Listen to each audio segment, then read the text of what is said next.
Bismillahirrahmanirrahim. Assalamualaikum warahmatullahi wabarakatuh. Subhanallah walhamdulillah wala ilaha illallah wallahu akbar. Anak-anakku yang dirahmati Allah subhanahu wa ta'ala, kita berjumpa lagi. Kali ini Bapak akan bercerita tentang kisah Nabi Ismail alaihissalam dan juga ayahnya Nabi Ibrahim alaihissalam. Simak baik-baik ya nak. Nabi Ismail adalah seorang nabi dalam kepercayaan agama Samawi. Ismail adalah putra dari Nabi Ibrahim dan Hajar, kakak kandung dari Ishak. Nabi Ismail dianggap menjadi nabi pada tahun 1850 sebelum Masehi. Ia tinggal di Amalek dan berdakwah untuk kabilah Yaman di Mekah. Nabi Ismail namanya disebutkan sebanyak 12 kali di dalam Al-Quran. Ia meninggal pada tahun 1779 sebelum Masehi di kota Mekah.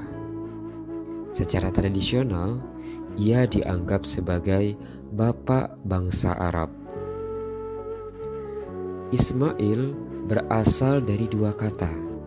Yang pertama, dengarkan atau isma', dan Tuhan atau al atau il, yang artinya dengarkan doa kami wahai Tuhan. Nabi Ibrahim pernah meninggalkan Nabi Ismail dan ibunya Siti Hajar. Bagaimana kisahnya? Mari kita dengarkan. Suatu saat Nabi Ibrahim diperintahkan oleh Allah untuk membawa istrinya Siti Hajar dan anaknya Ismail ke suatu tempat. Maka dengan tawakal kepada Allah, berangkatlah Nabi Ibrahim meninggalkan rumah, membawa istrinya Siti Hajar dan Ismail yang diboncengkan di atas untanya tanpa tempat tujuan yang tertentu. Ia hanya berserah diri kepada Allah yang akan memberi arah kepada binatang yang ditungganginya. Dan berjalanlah unta Nabi Ibrahim dengan 3 hamba Allah yang berada di atasnya, di atas punggungnya, keluar kota, masuk ke lautan pasir dan padang terbuka, di mana terik matahari dengan pedihnya menyengat tubuh mereka dan angin yang kencang menghembur-hemburkan debu-debu pasir menyentuh wajah mereka.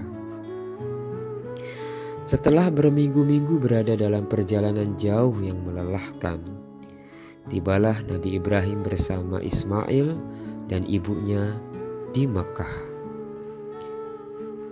kota suci di mana Ka'bah didirikan dan menjadi pujaan manusia dari seluruh dunia.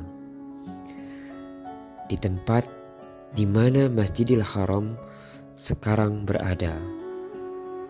Berhentilah unta Nabi Ibrahim mengakhiri perjalanannya.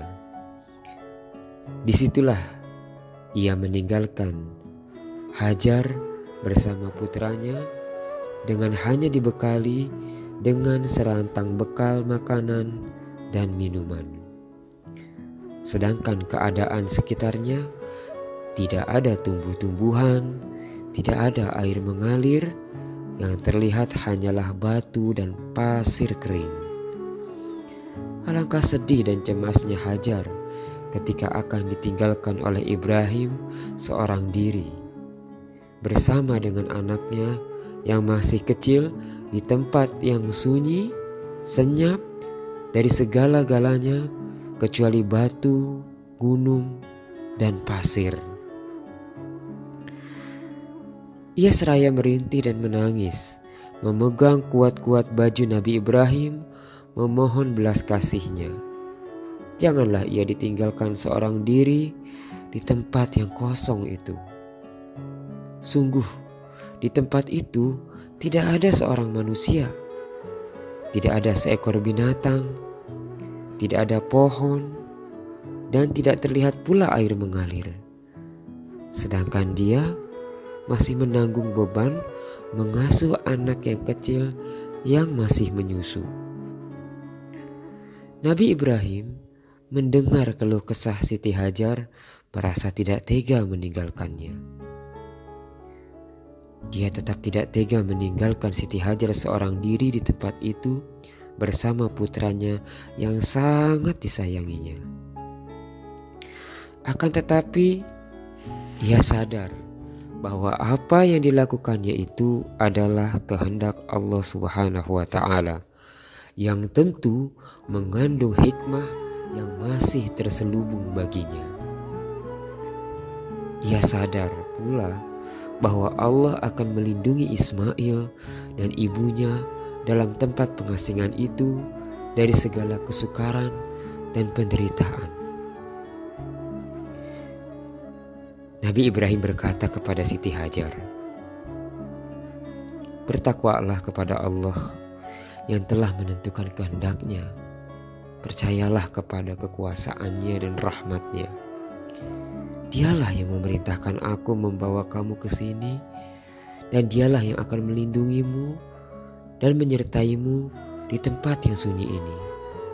Sesungguhnya, kalau bukan perintah dan wahyunya, tidak sesekali aku tega meninggalkan kamu di sini seorang diri bersama putra yang sangat kucintai ini. Percayalah wahai Hajar, bahwa Allah yang Maha Kuasa tidak akan menelantarkan kamu berdua tanpa perlindungannya, tanpa rahmatnya dan barokahnya. Insya Allah akan tetap turun di atas kamu untuk selamanya. Insya Allah." Mendengar kata-kata Nabi Ibrahim itu, segeralah Siti Hajar melepaskan genggamannya pada baju Nabi Ibrahim. Dilepaskanlah beliau menunggang unta kembali ke Palestina dengan iringan air mata yang bercucuran membasahi tubuh Ismail yang sedang menyusu. Sedang Nabi Ibrahim pun tidak dapat menahan air matanya ketika ia turun dari dataran tinggi meninggalkan Mekah menuju kembali ke Palestina. Ia tidak henti-hentinya selama dalam perjalanan kembali memohon kepada Allah perlindungan, rahmat dan barokah serta karunia rezeki bagi putra dan ibunya yang ditinggalkan di tempat terasing itu. Nabi Ibrahim berkata dalam doanya, "Wahai Tuhanku, aku telah menempatkan putraku dan anak-anak keturunannya di dekat rumahmu di Baitullah, di lembah yang sunyi dari tanaman dan manusia, agar mereka mendirikan sholat dan beribadah kepadamu. Jadikanlah hati sebagian manusia cenderung kepada mereka, dan berilah mereka rezeki dari buah-buahan yang lezat. Mudah-mudahan mereka bersyukur kepadamu." Nah, anak-anakku sekalian, kalian tahu tentang air Zam-Zam. Nah, Bapak akan cerita juga tentang air Zam-Zam. Nabi Ibrahim meninggalkan istrinya dan anaknya yang masih menyusu di padang pasir di kota Mekah. Nabi Ismail ibunya Ismail menyusui anaknya dan dia mulai merasakan kehausan. Saat itu matahari bersinar sangat panas dan membuat manusia mudah merasa haus. Persediaan air sudah habis, kering pula susu si ibu. Hajar dan Ismail merasakan kehausan dan makanan telah tiada, sehingga saat itu mereka merasakan kesulitan yang luar biasa. Ismail mulai menangis kehausan dan ibunya meninggalkannya untuk mencarikan air.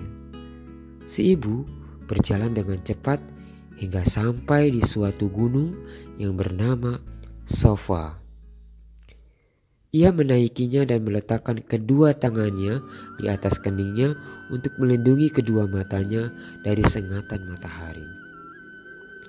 Ia mulai mencari-cari sumber air atau sumur atau seseorang yang dapat membantunya atau kafilah atau musafir yang dapat menolongnya atau berita, namun semua harapannya itu gagal. Ia segera turun dari sofa dan ia mulai berlari dan melalui suatu lembah dan sampai di suatu gunung yang bernama Marwah. Ia pun mendakinya dan melihat apakah ada seseorang atau ada air atau ada mata air atau ada sumur. Tetapi sayangnya ia tidak melihat apa-apa dan tidak melihat ada tanda-tanda air atau sumur di sana. Si ibu kembali ke anaknya dan ia masih mendapatinya dalam keadaan menangis dan rasa hausnya pun semakin bertambah. Ia segera menuju ke bukit Safa dan berdiri di atasnya. Kemudian ia menuju ke bukit Marwah dan melihat-lihat. Ia mondar-mandir, pulang dan pergi antara dua gunung yang kecil itu sebanyak 7 kali. Oleh karenanya, orang-orang yang berhaji berlari-lari kecil antara Safa dan Marwah sebanyak 7 kali. Ini adalah sebagai peringatan terhadap ibu mereka yang pertama dan nabi mereka yang agung, yakni Nabi Ismail alaihissalam. Setelah putaran ke-7, Siti Hajar kembali dalam keadaan letih dan ia duduk di sisi anaknya yang masih menangis karena kehausan. Di tengah-tengah situasi yang sulit ini, Allah menurunkan rahmat-Nya. Nabi Ismail pun memukul-mukul kakinya di atas tanah dalam keadaan menangis.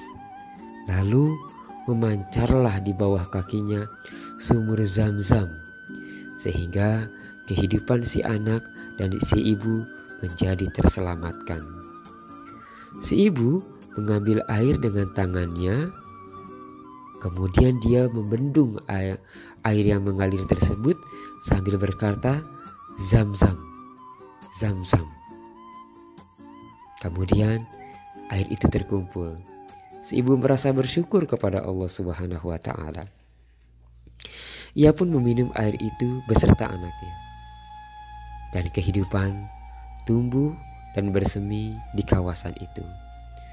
Sungguh benar apa yang dikatakan bahwa Allah Subhanahu wa Ta'ala tidak akan membiarkannya selama mereka berada di jalannya. Kafilah musafir mulai tinggal di kawasan itu dan mereka mulai mengambil air yang terpancar dari sumur air Zam-Zam. Sebelumnya mereka minta izin bersama Hajar untuk bisa menggunakan air tersebut bagi mereka dan orang-orang sekitarnya. Tanda-tanda kehidupan mulai mengepakkan sayapnya di daerah itu. Ismail mulai tumbuh dan Nabi Ibrahim menaruh kasih sayang dan perhatian padanya. Sampai akhirnya Allah menguji dengan ujian yang sangat berat kepada Nabi Ibrahim dan Nabi Ismail alaihissalam. Anak-anakku sekalian, apakah ujian tersebut? Ya, mungkin kalian sudah tahu bahwa Nabi Ibrahim diperintahkan untuk menyembelih Nabi Ismail. Bagaimana kisahnya? Terus simak ya nak. Pada suatu malam, Nabi Ibrahim bermimpi di dalam tidurnya di mana ia diperintahkan untuk menyembelih anaknya Ismail oleh Allah Subhanahu wa Ta'ala. Seperti yang Bapak ceritakan sebelumnya, pada tanggal 8 Nabi Ibrahim bermimpi. Dan pada tanggal 9 Zulhijjah, Nabi Ibrahim yakin bahwa mimpinya itu datang dari Allah Subhanahu wa Ta'ala. Baik, mimpi itu membuat hati Nabi Ibrahim bergejolak dan bersedih. Namun sebagai hamba Allah yang mencintai Tuhannya, beliau adalah hamba Allah yang sangat mencintai Tuhannya, yakni Allah, ia tidak menggugat perintah Allah tersebut. Nabi Ibrahim adalah penghulu para pecinta Allah. Nabi Ibrahim berpikir tentang apa yang dikatakan kepada anaknya ketika ia menidurkannya di atas tanah untuk kemudian menyembelihnya. Lebih baik baginya untuk memberitahu anaknya, dan hal itu lebih menenangkan hatinya daripada memaksanya untuk menyembelih. Akhirnya Nabi Ibrahim pergi menemui anaknya. Ibrahim berkata, "Wahai anakku, sesungguhnya aku melihat di dalam mimpi aku menyembelih kamu. Maka bagaimana pendapatmu, nak?" Al-Quran Surah As-Saffat ayat 102. Perhatikanlah bagaimana kasih sayang Nabi Ibrahim dalam menyampaikan perintah kepada anaknya. Ia menyerahkan urusan itu kepada anaknya. Apakah anaknya akan menaati perintah tersebut atau tidak? Bukankah perintah tersebut adalah perintah dari Tuhannya? Ismail menjawab sama dengan jawaban dari ayahnya itu, bahwa perintah itu datangnya dari Allah Subhanahu wa Ta'ala, yang karenanya si ayah harus segera melaksanakannya. Ismail menjawab pertanyaan ayahnya, "Wahai ayahku, kerjakanlah apa yang diperintahkan Tuhanmu. Insya Allah engkau mendapatiku sebagai orang-orang yang sabar." Al-Quran Surat As-Saffat ayat 102. Anak-anak, perhatikanlah jawaban si anak atau Ismail. Ia mengetahui bahwa ia akan disembelih sebagai pelaksanaan perintah Tuhan. Namun ia justru menenangkan hati ayahnya bahwa dirinya akan bersabar. Itulah puncak dari kesabaran. Barangkali si anak akan merasa berat ketika harus dibunuh dengan cara disembelih sebagai perintah atau pelaksanaan perintah Allah Subhanahu wa Ta'ala. Tetapi Nabi Ibrahim merasa tenang ketika mendapati anaknya justru menjawabnya untuk menunjukkan kecintaannya kepada Allah Subhanahu wa Ta'ala. Kita tidak mengetahui perasaan sesungguhnya Nabi Ibrahim ketika mendapati anaknya menunjukkan kesabaran yang luar biasa. Allah Subhanahu wa Ta'ala menceritakan kepada kita bahwa Ismail tertidur di atas tanah dan wajahnya tertelungkup di atas tanah sebagai bentuk hormat kepada Nabi Ibrahim, agar saat ia menyembelihnya Ismail tidak melihatnya atau sebaliknya. Kemudian Nabi Ibrahim mengangkat pisaunya sebagai pelaksanaan perintah Allah Subhanahu wa Ta'ala. Tatkala keduanya telah berserah diri dan Ibrahim membaringkan anaknya di atas pelipisnya, nyatalah kesabaran keduanya. Al-Quran Surah As-Saffat ayat 103. Pada saat pisau siap untuk digunakan sebagai perintah dari Allah, Allah Subhanahu wa Ta'ala memanggil Ibrahim. Selesai ujiannya, dan Allah Subhanahu wa Ta'ala mengganti Ismail dengan sesuatu kurban yang besar. Nah, peristiwa tersebut kemudian diperingati sebagai hari raya kaum muslim, yaitu hari raya yang mengingatkan kepada mereka tentang Islam yang hakiki yang dibawa dan diamalkan oleh Nabi Ibrahim dan Nabi Ismail. Hari raya itu adalah hari raya Aidul Kurban. Anak-anakku sekalian, kalian tahu bangunan Ka'bah. Bagaimana Ka'bah itu bisa ada dan bisa berdiri? Ternyata ada kisahnya juga. Nah, mari dengarkan ya. Nabi Ismail dibesarkan di Mekah di pekarangan Ka'bah. Apabila dewasa, beliau menikah dengan seorang wanita dari suku Zurhum. Walau tinggal di Mekah, Ismail sering dikunjungi ayahnya. Sekitar tahun 1892 sebelum Masehi, ayahnya menerima wahyu dari Allah agar membangun Ka'bah. Hal itu disampaikan kepada anaknya. Kemudian Ismail berkata, "Kerjakan apa yang diperintahkan Tuhanmu kepadamu, dan aku akan membantumu dalam pekerjaan mulia itu." Ketika membangun Ka'bah, Nabi Ibrahim berkata kepada Ismail,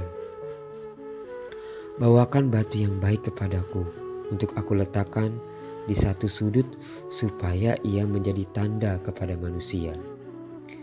Kemudian malaikat Jibril memberikan ilham kepada Ismail supaya mencari batu hitam untuk diserahkan kepada ayahnya Nabi Ibrahim. Setiap kali bangun mereka berdoa, "Wahai Tuhan kami, terimalah daripada kami amalan kami. Sesungguhnya Engkau Maha mendengar lagi Maha mengetahui." Bangunan Ka'bah itu menjadi tinggi dan Ibrahim makin lemah untuk mengangkat batu. Dia berdiri di satu sudut, kini dikenal dengan Makam Ibrahim.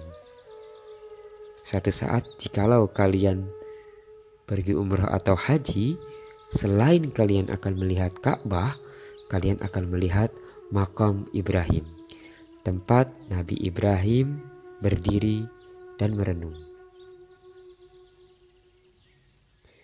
Lalu bagaimana Ismail diangkat menjadi seorang nabi? Dan ceritakanlah wahai Muhammad kisah Ismail di dalam Al-Quran. Dia benar-benar seorang yang benar janjinya, seorang rasul dan nabi. Al-Quran surah Maryam ayat 54.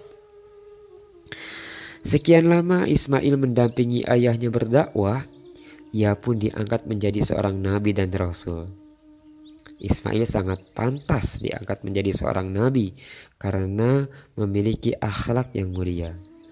Ia sangat taat kepada Allah Subhanahu wa Ta'ala, dan yang paling penting, selain dia taat kepada Allah, Nabi Ismail sangat berbakti kepada orang tuanya, sangat taat kepada orang tuanya, sangat cinta kepada orang tuanya, dan sangat sayang kepada orang tuanya. Menepati janji, dan beliau sangat bijaksana. Nabi Ismail berdakwah di Mekah. Ia menyuruh umat manusia agar menyembah Allah Subhanahu wa Ta'ala dan bertakwa kepadanya. Nabi Ismail wafat di Mekah. Tempat wafatnya dinamakan Hijr Ismail. Nabi Ismail mempunyai 12 anak laki-laki dan seorang anak perempuan yang dinikahkan dengan anak saudaranya, yaitu Al-Is bin Ishak. Dari keturunan Nabi Ismail lahirlah Nabi kita tercinta, yakni Nabi Muhammad sallallahu alaihi wasallam. Keturunan Nabi Ismail juga menurunkan bangsa Arab Musta'ribah. Nah, anak-anakku sekalian, pelajaran dari kisah Nabi Ismail adalah yang pertama, keluarga Ibrahim atau keluarga Nabi Ibrahim layak dijadikan teladan karena ketaatannya dan kepatuhannya menjalankan perintah Allah. Yang kedua, mereka sukses melewati berbagai ujian yang berat. Mereka sabar menjalaninya. Yang ketiga, ketaatan dan kepatuhan Nabi Ismail terhadap perintah Allah dan perintah kedua orang tuanya mencerminkan kepribadian anak soleh yang patut dijadikan teladan bagi kita semua. Yang keempat, ketinggian budi pekerti yang dimiliki Ismail menjadikan dirinya dicintai Allah dan mendapatkan banyak keistimewaan darinya. Di antaranya adalah Ismail diangkat menjadi seorang nabi dan rasul. Kelima, perintah penyembelihan Ismail mengandung hikmah bahwa Allah mengajarkan tentang berkurban agar manusia senantiasa saling berbagi dan peduli dengan yang lainnya. Semoga kita semua dapat mengambil pelajaran dari kisah ini. Terima kasih anak-anakku sekalian. Barakallahu fikum. Wassalamualaikum warahmatullahi wabarakatuh.